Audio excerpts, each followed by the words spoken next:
Thank you for tuning in to our Retirement Education Center YouTube channel, where on this channel, we believe in providing you unbiased advice to help you maximize all of your retirement income. Now, on our channel, we of course do not believe in supporting any type of silver bullet strategies, and we certainly do not believe in promoting one type of hotshot product. But on this channel, what we do believe in are holistic concepts that will help our clients retire with confidence. So the question that we're going to be discussing today is, why are you poor?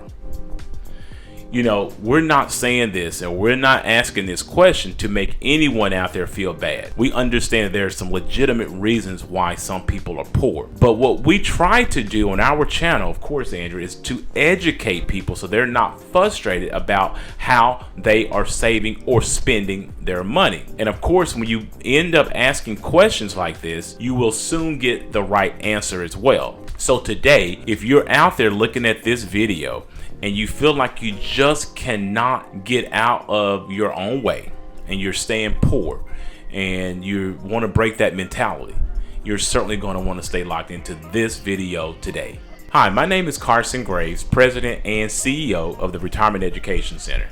And my name is Andrea Graves, Director of Operations at the Retirement Education Center. And we want to thank you for tuning in to our Retirement Education Concepts videos. These videos were created to help to make the difficult and confusing retirement process simple. Absolutely, Andrea, because with so many retirement concepts out there and so many retirement strategies, and of course with so many retirement products, it can become very difficult for consumers to digest it all. That is why we are so fortunate that we work with a team of expert advisors that will help us build a financial roadmap that will let our clients know when, where, and how they can reach their retirement goals. For additional concepts on how to maximize your retirement, please make sure to subscribe to our YouTube channel and hit the notification bell to be notified when we upload new videos.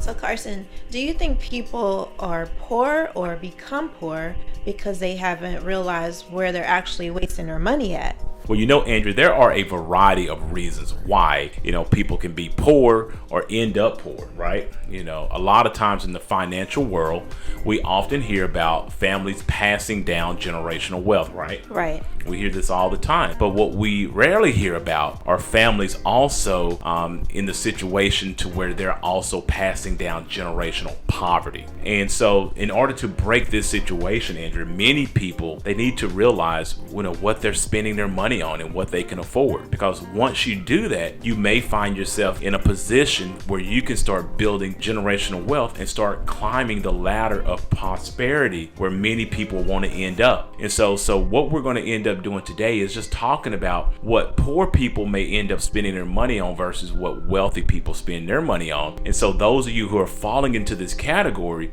perhaps it will shed some light to you and you can start changing your position and your status financially.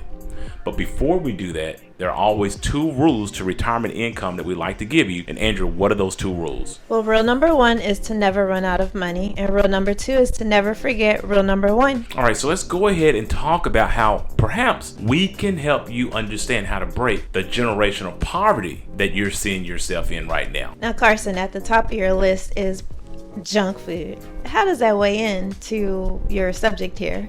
Well, Andrea, being poor, right? I mean, we're talking about, hey, what keeps people poor? And this may not come at the top of most people's mind of what's keeping them poor, but junk food or fast food is absolutely one of the things that poor people tend to spend more money on than wealthy people. Wealthy people are going to more likely end up buying wholesome foods, Andrea. They're going to buy the vegetables, they're going to buy fruit, they're going to cook more. They're not going to be going out to, and nothing against McDonald's or Burger King or any fast food joint that you like to go to, but those places are toxic to your body. And when you're buying the chips and you're buying the cookies or whatever it may be, those things are, in your mind, for most poor people, these things are very inexpensive as far as costs. But what they don't realize is how quickly they are consuming these items. And so although it may look, very inexpensive on the surface, they may be buying a head of lettuce or buying carrots or whatever it may be to cook a wholesome meal. At the end of the day, you're going to end up consuming more of this junk food, more so than you would healthier foods. And so most wealthy people are not going to spend their money in that direction. And on top of that, Andrew, we know what junk food is going to end up causing as well, right? Junk food is going to be toxic to your body, meaning that it's going to end up making you sicker as well. When you're sicker, you're not going to be as effective in your daily life. You can end up missing more time at work. You can end up having more doctor visits, which is going to end up inevitably costing you more money anyway. So if you want to get out of the poor person mentality, or you want to stop finding yourself being poor, the first thing you need to start checking off your list is junk food. Well, Carson, you really hate credit cards. So can you explain why this is the next subject on your list? Well, Andrew, we all should hate credit cards. Right. We really should. We all should hate credit cards. I mean, I certainly do. And unfortunately, credit cards are highly promoted to poor people because, you know, a lot of times poor people do not have the proper savings, Andrea, in order to support their lifestyle that they're trying to live. And that's very unfortunate. And sometimes, as I mentioned, it's not always everyone's fault that they're actually in this predicament, because we know that wages are not keeping up with the cost of things sold right now. But with that being said, we have to look at items on a credit card. When you're talking about spending money on a credit card, Andrea, let's just say you go out and you buy something, or you want to buy something, it's $500. You don't have that money saved. Well, a poor person is literally going to put that on the plastic, right? When you do that, you're talking about maybe having an interest rate of 20+%, it's 21% or more. Well, what's going to end up happening right there is that you're going to end up spending more money in interest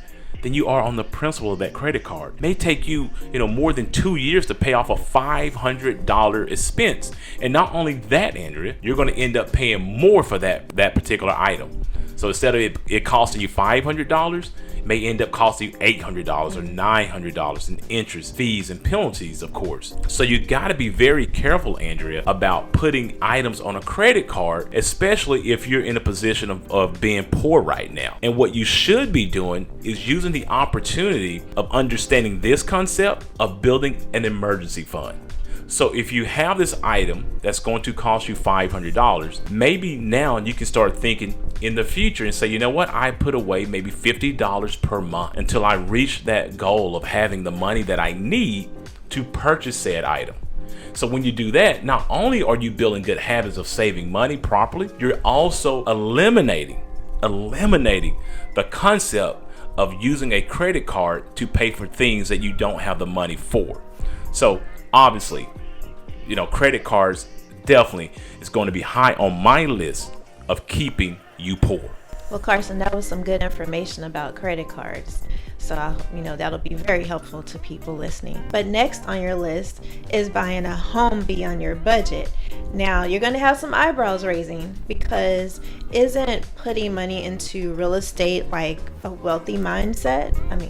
You're absolutely correct. Real estate is part of having a wealthy mindset. And of course, wealthy people do spend money on real estate. That's one of the ways to build wealth in this country. But here's the thing. We're talking about something totally different here. We're talking about, regular people actually going out and getting approved for a loan to the max. And they're actually purchasing a home to the max as well, really beyond their budget.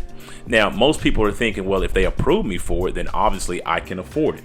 That's not really the case all the time, because they're just approving you for the actual loan amount. But what many people fail to realize when they buy these large homes, Andrew, is that, you have to furnish them as well. You have to buy things for these homes. And this is what can put most people into a budget crunch. And so many people do this obviously for many reasons. Maybe their friends are buying nice homes. They look at their siblings buying nice homes and they want to keep up with that certain genre. And I get it. But you have to get out of that mindset, because if you just stay within your budget when you buy your home, perhaps you can start building up wealth over time and saving money and investing your money properly, and end up when you want to maybe be at a position to buy a larger home, you can do so and not have lost money in the process. Now, one of the things that we always try to encourage people to understand, you never want to be house rich and cash poor. That is a poor man or poor woman mentality when it comes to purchasing real estate. Understand that you still want to have the money to support the purchase and not just have the look of the purchase. Well, Carson, you have also impulse shopping as keeping people poor. Now, how is that keeping people poor? Andrew, we talk about this all the time, right? Right. When you go window shopping or you end up in that aisle, it's like, don't look. because you may see something that you want. And so when you're poor, a lot of times you want a lot of things. And when you see it, and perhaps you've just gotten paid, and you're promising yourself you're just going to go into this store and just look around. But of course, what ends up happening, you see something you just cannot resist, or you just have to have, even though when you get home, you realize you have something that looks very similar to it. And you have your closet filled with shoes and clothes. And of course, Andrea, some people still have items in their closet with tags still left on them. This is not a wealthy person's mentality. You're going to want to make sure that you avoid impulse shopping, because this is what's going to keep you poor. You don't want to be buying things that you want all the time, because you need to make sure that you're saving for things that you're going to need. So yes, impulse buying is something that the wealthy people do not do versus what poor people will do. Well, Carson, you have a long list here, but your last point for today of keeping people poor is looking beautiful. Now, I'm really curious about what you have to say about this. Yes, looking beautiful, right? Now, we all want to look beautiful. I'm glad you're looking beautiful, but the question is at what cost, right? At what cost? Yes, looking beautiful can actually be a detriment to people who are poor. You know, why do I say this, Andrew? Because we know there are many people out there who always want to keep up with the stars, right? The latest trend. But everybody can't be on Sports Illustrated.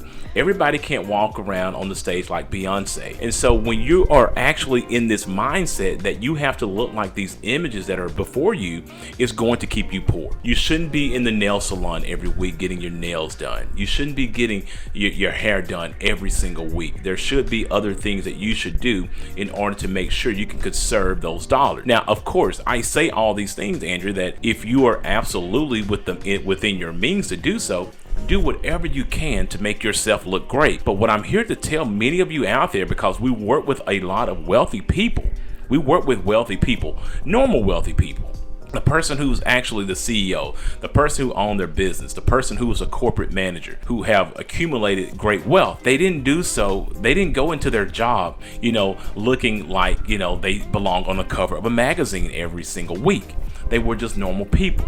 Maybe they did their own nails. Maybe they did their own hair. And so many people have the misconception that wealthy people are walking around every day spending hours in a salon. That is absolutely not the case. And so if you're actually finding yourself in this position to where you are addicted to being beautiful, look out, because that is one of the things that could perhaps be keeping you poor. Carson, I really think that you should do at least one more video like this, because this may really help people understand that, how to have a more wealthier mindset than to stay in the poor poverty mindset. Absolutely, Andrea. I think that it would be appropriate to extend this conversation because, with the economy that we're in right now, I think people need to hear this.